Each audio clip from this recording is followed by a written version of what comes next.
Hey, what's up YouTube? Welcome to a new video today on In the Stars. So today I'm going to be talking about, I got a special video actually. It's about the great conjunction of Jupiter and Saturn. Alright? So first and foremost, I know I'm jumping a little ahead, but this seems to be a popular topic right now. Everybody seems to be ranting and raving about it all over the internet or wherever the news, what have you. But so I wanted to give my own interpretation on what I feel like the great conjunction means or would mean to you as far as in astrology terms. So first and foremost, a conjunction, the conjunction is like pretty much the conjunction is when two planets are close to one another or are in a proximity, in a close enough proximity from one another, if that makes sense. So of course it matters on a certain amount of degrees and what have you. So this conjunction is called the great conjunction because these planets will be so close to one another that they will appear as one planet when you look in the sky, or appear or even look like a star, depending on, I guess, where you are in the world, so to speak. Some people even call it the Star of Bethlehem because that's one of the times it appeared as in biblical terms.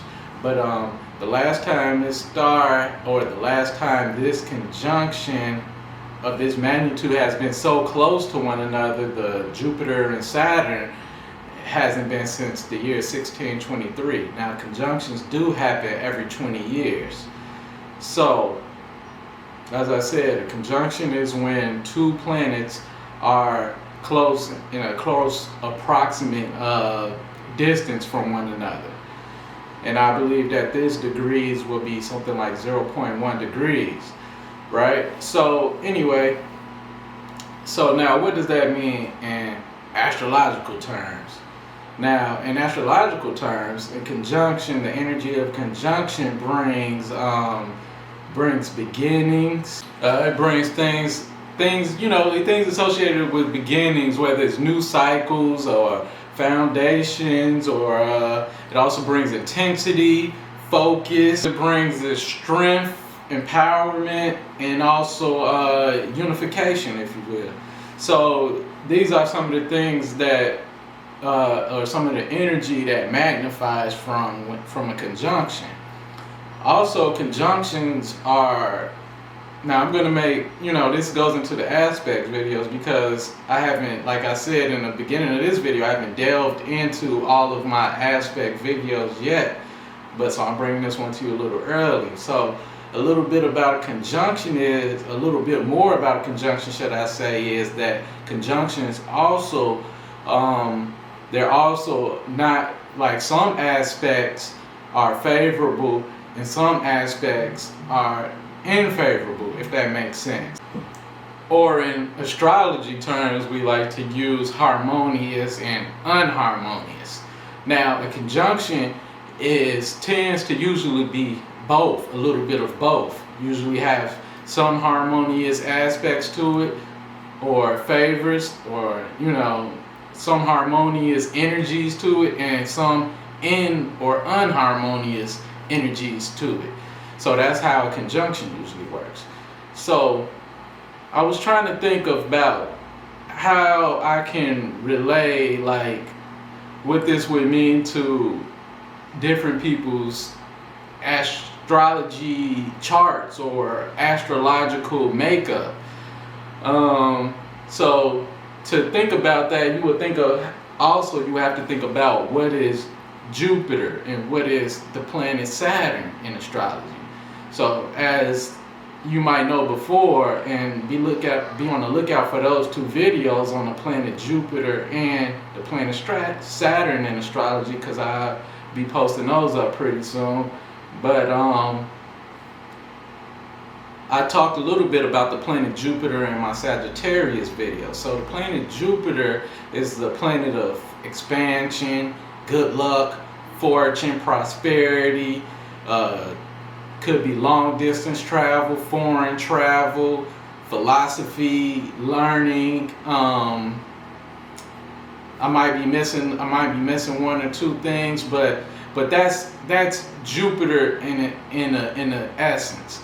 Also, all your happiness, optimism. So that's Jupiter. Saturn is the planet of restriction, the planet of limitations, almost governance, like as far as like strict, like, or like how I think about it. Say Jupiter is. Think about it in another way of looking at it. Jupiter is the planet that wants to grow. It's the big planet. So Jupiter would be the person, or would be the persons who wants to do things always big. Like if it's a big occasion, they might want to rent like 30 limos and like have a helicopter and then a parade for that, have the whole shebang or whatever you want to call it for whatever the occasion may be, right? Saturn is going to tend to usually be that coattail, that that the one that's pulled your coattail back, like hold on, slow down. Kind of like that's why Saturn is also known to be, I know that says Sun is usually tend to look at as the father, but Saturn as well. Saturn is usually looked at as a father figure, because it's that stern planet, that's the one that's gonna pull you back some, that's the one that's gonna check you a little bit to like let you know like, hey, you're moving too far, you're moving too fast. Like I said, limitations, discipline, strictness, or being strict, or what was the other thing that I was saying? I said limitation, strict. Yeah. So yeah, pretty much that's what Saturn brings. Saturn brings those restrictions. That's what I was trying to say. Saturn brings those restrictions. So now, in the last couple of days, I believe the 16th and the 17th, Jupiter and Saturn both went into, both transitioned into Aquarius, right? So this is the sign that both of these planets will be in when they conjunct with one another. So now, how does this relate to each and individual person's astrology makeup, or astrology chart, if you will? So, as you know, I can't go through every single person's astrology chart on every single, because that would be, that would take me a super duper long time. But I can do it in terms of where it will relate to people the most, or what you should look out for in order to know how this will affect you. This great conjunction will affect you. So first and foremost, you should want to look at what sign is your Jupiter and your Saturn in, right? So this is what I would look at. So first, if your Jupiter is compatible with whatever sign your Jupiter is in and your Saturn is in, you want to look to see is that compatible with Aquarius first and foremost, because that will give you a view of how if that will affect you in a negative or positive way. That will give you one indication, should I say. There's so many different ways to chop it up and break it down, and different ways to look at it to see. That's why I said it would depend on each person's complete chart. But to give you an overall view, you would want to pay attention to what sign is your Jupiter and Saturn in initially. And now you want to see if those signs are compatible with Aquarius, right? So if those signs are compatible with Aquarius, that will give you an indication if this can possibly, should I say, be a favorable aspect for you, right? And you will also, if you want to look into it even a little deeper, a little more, you will also want to see how Aquarius affects those signs that your Jupiter and Saturn is in. So I hope that makes sense. So first, as I said, you want to see where your Jupiter and Saturn, what signs are those planets in. Then you want to see if Aquarius is compatible with those signs. So that will give you, as I said, that will give you an indication as to if this can possibly be a favorable aspect for you. And then you want to see how Aquarius affects those signs that your two planets Jupiter and Saturn are in. So I hope that made sense. So, and then secondly, the second thing I would look for is the houses. Like, what houses are your Jupiter and Saturn in? So this will give you an indication of how the great conjunction will affect you on a day-to-day life, or will affect you when this happens. You know, what area of your life will this affect you? Because that's what houses dictate. Houses dictate the areas in your life that are influenced the most, or you know, that you should pay attention to the most, because these are the houses that are influenced the most, or the places in your life that are influenced the most. So I would pay attention to what houses are those in, and so that will be an indication of how this will affect you on, for the most part, not necessarily overall, but how this will affect you, or where in your life this will affect you mostly, if that makes sense. Third thing that I would pay attention to is, are your Jupiter and Saturn already aspected? Now, see, if your Jupiter and Saturn are already aspected, then this, in your initial chart of time of birth, so this will indicate to you if this will strengthen that aspect, or if it will weaken that aspect, or if it will mostly just neutralize it. For instance, let me use this for example. Say that your Jupiter and Saturn is trine with one another, right? That means that a trine means that this is a harmonious aspect. So this will be a favorable, so that's favorable to you. So that means that you're balanced in when it comes to terms of prosperity, wealth, luck, things that's associated with Jupiter, because the Saturn brings the restriction, so it's going to balance that out. So that's the harmonious aspect when it's trine. But in a conjunction sense, that means that you can be strong in one aspect or one side of things, but weak in another side of things.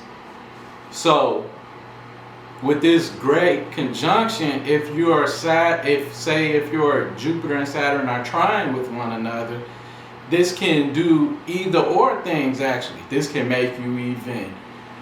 even strengthen it even more to the effect where you're even more balanced. Doesn't make sense, but where you're more disciplined, if that makes sense. Where you're more disciplined, or this can even weaken your discipline. You see what I'm saying? Because it can bring to the effect of where it's weakening the trine. So it can make you feel more laxy-daisy with your money, or more, willing to go, go make it rain, do whatever you want to do, you know what I'm saying? Or even make you more inclined to being carefree when it comes, that's the word I'm looking for, when it comes to travel, or when it comes to your studies, or your knowledge, or how you attain knowledge, or any of those types of things. See, so that's another way of looking at it, and vice versa. If it's say it was aspected negatively already. Your Saturn and Jupiter were already aspected negatively. This can strengthen that. This can make you more disciplined where you lacked discipline before. Or it can even make it worse. You see what I'm saying? It can go either or, because that's where the conjunction brings. The conjunction brings a harmonious aspect as well as an in or unharmonious aspect to it. So pretty much that's my interpretation on the Jupiter Saturn great conjunction. Now, so other indications, you can look at your sun sign, you know, your chart as a whole, and look at how Jupiter, how this conjunction, shall I say, Jupiter and Saturn conjunction will affect those different placements in your chart. Also, if Jupiter is, shall I say, if Jupiter and Saturn is also aspected positively within other planets in your chart, then that, or how it's aspected with other planets in your chart, those are other indications. So these are things to look for when you're trying to see how this Jupiter and Saturn great conjunction will affect you. And also, should I say before I close out, also because this conjunction will be so close in the proximity of one another, which makes it the great conjunction, also because of, you know, the time limit of how long it's been. This will also make this conjunction be very intense. As I said, conjunctions bring intensity, so this will heighten that intensity amongst those different ways of how this will affect you overall. So this will heighten intensity, this will heighten the beginning, shall I say. This will heighten all of those things that I named that the conjunction brings forward to you, and how it affects, I did say how it affects your Jupiter influence, how it affects your Saturn influence mostly, how it affects those houses within those within your Jupiter placement, within your Saturn placement, how it affects your sign within those that's where your Jupiter is placed and where your Saturn is placed. And also keep in mind too that, before I go, last quick thing, that Aquarius is the sign of Aquarius. Some traits of Aquarius are their intellect, you know, communicative, things of those natures. So Aquarius also Aquarius is air. So that also brings more, you know, what's the word I'm looking for? Brings more insight to how this conjunction will affect you overall, because Aquarius will affect those types of things, and it could affect those types of things on a worldwide event, not just necessarily you, but throughout the current events throughout the events that could take place and going forth in the world, because this will affect, as I said, net prosperity and all of the other stuff associated with Jupiter and Saturn and Aquarius. All right, so I did enough talking on that. That was all I have for you. I just want to give you my interpretation on the great conjunction as far as Jupiter and Saturn. I hope you guys go out there and can see it for yourself. At least see it in the sky. I'll probably go out there and try to look at it myself. But as always, press the like button if you like the video. Press the subscribe button if you want to stay in tune for future videos. Click the description box if you want to follow me on my social medias. And write in the comments section box down below to let me know how you feel about this video, or if whatever you got to say. And also you can let me know if you want to hear more videos similar to this. So thank you for your time, and until next time, peace and love, y'all.